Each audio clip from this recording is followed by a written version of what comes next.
دیکھا ستم کے ہیں چاروں طرف گول خواجہ، ستم کے ہیں چاروں طرف گول خواجہ، ذرا سی نظر ہو اس فقیر پر بھی، ذرا سی نظر ہو اس فقیر پر بھی تو بھر جائے اس کا بھی کشکول خواجہ، تو بھر جائے اس کا بھی کشکول خواجہ۔ رباہ کیا مرتبہ خواجہ ہند و دربار ہے اعلیٰ تیرا، خواجہ ہند و دربار ہے اعلیٰ تیرا، نہیں محروم کبھی مانگنے والا تیرا،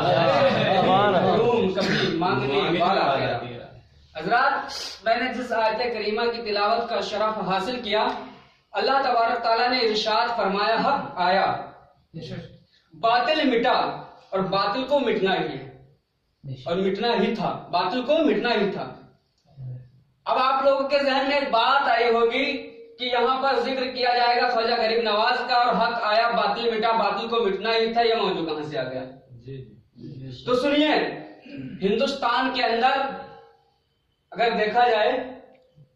تو باطلوں کا زور تھا،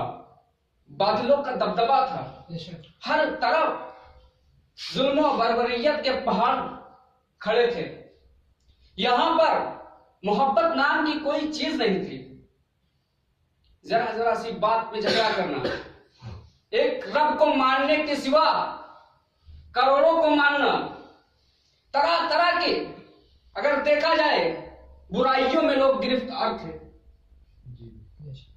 اور جب ان برائیوں میں گرفتار تھے تو اللہ تبارک تعالیٰ کی رحمت نے جب دیکھا کہ میرے بندے طرح طرح کی برائیوں میں گرفتار ہیں، تو اللہ تبارک تعالیٰ نے شنجر جیسی سرزمین پر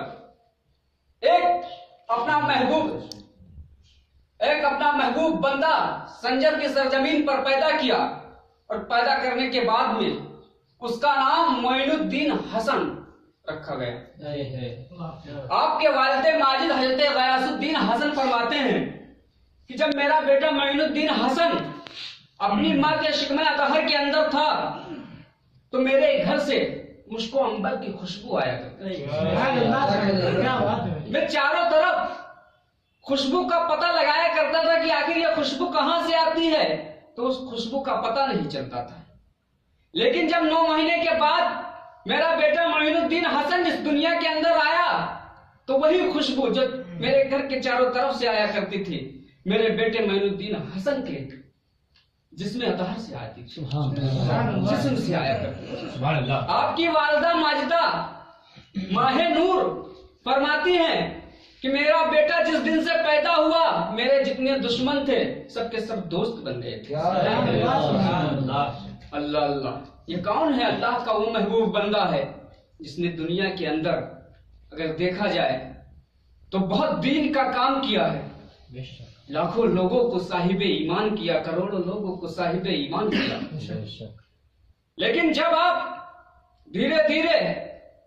پروان چڑھنے لگے تو آپ کی جب 7 سال کی عمر ہوئی تو آپ علوم ظاہری سے وابستہ ہو چکے تھے، ظاہری علم تھا آپ حاصل کر چکے تھے، اور حاصل کرنے کے بعد جب آپ کی 15 سال کی عمر ہوئی تو آپ کے سر سے آپ کے والد کا بھی سایہ اٹھ گیا تھا اور والدہ کا بھی سایہ اٹھ گیا تھا۔ اللہ اللہ، اور جب یہ سایہ اٹھ گیا تو آپ کو ورثے میں جائیداد میں کیا ملا تھا؟ ایک پنچکی اور ایک انگور کا باغ ملا تھا۔ اور جب یہ 2 چیز ملی تو حضرت خواجہ غریب نواز اپنے باغ کو سینچا کرتے تھے، اس کی پرورش کیا کرتے تھے، انگور آ گئے تھے باغ کے اندر۔ ایک دن کیا دیکھتے ہیں، ایک اللہ کا مظلوم بندہ چلا آ رہا ہے مستانی چال میں، جیسے کہ دنیا سے اس نے لو لگایا نہیں ہے، اللہ تبارک تعالیٰ سے اس نے لو لگا لیا ہے، چلا آ رہا ہے اور آتے آتے آپ کے باغ میں آ گیا۔ جب آپ نے دیکھا بڑے ادب و احترام کے ساتھ آپ نے ان کو بٹھایا، اور بٹھانے کے بعد میں انگور کے چند گچھے لائے، اور لانے کے بعد میں کنویں سے پانی کو نکالا، نکالنے کے بعد میں اللہ کے مجذوب بندے کی بارگاہ میں پیش کیا، اور اس مجذوب بندے کا نام تھا حضرت شیخ ابراہیم رضی اللہ تعالیٰ عنہ۔ جب آپ کی بارگاہ میں پیش کر دیا گیا، پیش کرنے کے بعد میں آپ نے انگوروں کو کھایا، پانی پیا، اور آخر میں ایک انگور باقی رہ گیا تھا۔ اس انگور کو آپ نے چبایا، اور چبانے کے بعد میں کہا معین الدین حسن اسے کھا لے، تیرے اندر میں وہ دیکھ رہا ہوں جو دنیا کے کسی انسان کے اندر موجود ہوتی ہے، وہ خوبی دیکھ رہا ہوں۔ آپ نے اس انگور کے چبائے ہوئے انگور کو جب کھایا تو اللہ تبارک تعالیٰ نے آپ کی نظروں سے سارے حجابات ہٹا دیے، اور جب حجابات ہٹا دیے تو آپ نے تحت الثری کو بھی دیکھ لیا، عرش اعظم کو بھی دیکھ لیا، لوح محفوظ کو بھی دیکھ لیا، اور جب دیکھا تو اللہ تبارک تعالیٰ اور اس کے محبوب کی محبت دل کے اندر اس طریقے سے بیٹھ گئی کہ آپ نے پنچکی اور باغ کو بیچ کر غریبوں میں خیرات کر دیا، اور خیرات کرنے کے بعد میں اللہ کی راہ میں چل پڑے ہیں، اور جب چلے تو چلتے چلتے بغداد پہنچے، اور جب بغداد پہنچے تو حضور غوث اعظم رضی اللہ تعالیٰ عنہ سے ملاقات ہو گئی۔ جب ملاقات ہوئی تو آپ نے فیض و برکات سے مالا مال کیا، لیکن اپنا مرید نہیں بنایا۔ کہا معین الدین حسن تم جسے چاہو اسے پیر بنا لینا، تمہارا دل جدھر کرے ادھر پیر بنا لینا، اگر بنانا چاہتے تو غوث اعظم کو بھی بنا لیتے، لیکن نہیں، وہاں پر یہ بتا دیا گیا کسی کے اوپر زور دباؤ نہیں ہے، کسی کو کوئی پیر بنا لے۔ آج تو پیری مریدی کا دور بہت زیادہ چلتا ہے،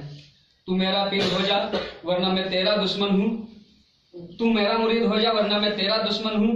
اور تم میرا پیر نہیں ہے چل ہٹ راستے سے۔ ایسا نہیں ہے، پیر کسی کا بھی ہو دیکھنا ہے راہ راست پر ہے کہ نہیں ہے۔ آپ نے فیض و برکات سے خواجہ غریب نواز کو مالا مال کیا اور کہا اے معین الدین حسن جاؤ، اور جسے تم اچھا سمجھنا اسے اپنا پیر بنا لینا، جسے تم راہ راست پر سمجھنا، تمہارا دل جس کی طرف مائل کر دے اسے پیر بنا لینا۔ آپ چلتے چلتے قصبہ ہارون میں جا پہنچے۔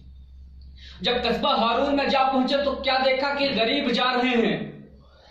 اب کھانا کھانے کے لیے، دوڑتے جا رہے ہیں۔ آپ نے پوچھا تم لوگ کھانا کھانے کہاں جا رہے ہو؟ کہا کیا تم نے سنا نہیں ہے اسی قصبے کے اندر ایک ولی عثمان رہا کرتے ہیں، اور ان کے در پر روز غریبوں کے لیے کھانا بٹا کرتا ہے، سخاوت میں بہت ممتاز ہیں۔ حضور خواجہ غریب نواز نے کہا چلو میں بھی دیکھتا ہوں، سخاوت میں ممتاز ہیں۔ حضور خواجہ غریب نواز جب حضرت ولی عثمان کی بارگاہ میں پہنچے، اور جب جا کر کے پہنچے تو ولی عثمان نے اپنی نگاہ ولایت سے دیکھ لیا کہ میری بارگاہ میں بھی ایک اللہ کا ولی آ گیا ہے۔ اور جب آپ نے دیکھا، دیکھنے کے بعد میں آپ نے کہا اب کھانا بعد میں بٹے گا، پہلے ایک ولی کو ولی سے ملاقات کرنے دو۔ خداموں سے کہا کھانا بانٹ دو غریبوں میں، اب ولی آ گیا ہے، ذرا ولی سے ولی ملاقات کر لے۔ آپ نے خواجہ غریب نواز سے ملاقات کی، اور جب ملاقات کی تو کہا بیٹا معین الدین تیرے اندر وہ دیکھ رہا ہوں جو دنیا کے کچھ لوگوں کے اندر وہ خوبیاں پائی جاتی ہیں، اور تو مجھے اپنے وقت کا بادشاہ دکھ رہا ہے، تو اپنے وقت کا تاجدار دکھ رہا ہے۔ تو کہا حضور میں نے آپ کے اندر وہ ساری خوبیاں دیکھی ہیں کہ اگر اس دنیا کے اندر کوئی پیر ہو سکتا ہے تو وہ میرا پیر اگر کوئی ہے تو عثمان ہے، ورنہ کوئی بھی نہیں ہے اس معین الدین حسن کا پیر۔ جب اتنا سنا آپ نے تو آپ نے فیض و برکات سے مالا مال کیا، اور اپنے ہاتھ پر بیعت کرائی، اور بیعت کرائی تو اپنے پیر کی خدمت خواجہ غریب نواز 20 سال تک کرتے رہے، اور 20 سال تک جب کرتے رہے ایک وقت وہ بھی آ گیا۔ حضور ولی عثمان بولتے ہیں کہ بیٹا میں حج کرنے کے لیے چل رہا ہوں، کیا میرے ساتھ چلو گے؟ خواجہ غریب نواز کہتے ہیں حضور میں چلوں گا، جب آپ کے ساتھ تن من دھن سے حاضر ہوں تو میں آپ کے ساتھ حج کرنے کے لیے چلوں گا۔ حج کرنے کے لیے چل دیے، خانہ کعبہ کا طواف کیا، طواف کرنے کے بعد ولی عثمان رضی اللہ تعالیٰ عنہ اپنے ہاتھ کو رب کی بارگاہ میں دراز کرتے ہیں اور عرض کرتے ہیں میرے مولا اس غریب نواز کو، اس معین الدین حسن کو اپنی بارگاہ میں قبول کر لے، اس معین الدین حسن کو اپنی بارگاہ میں قبول کر لے۔ حضرت عثمان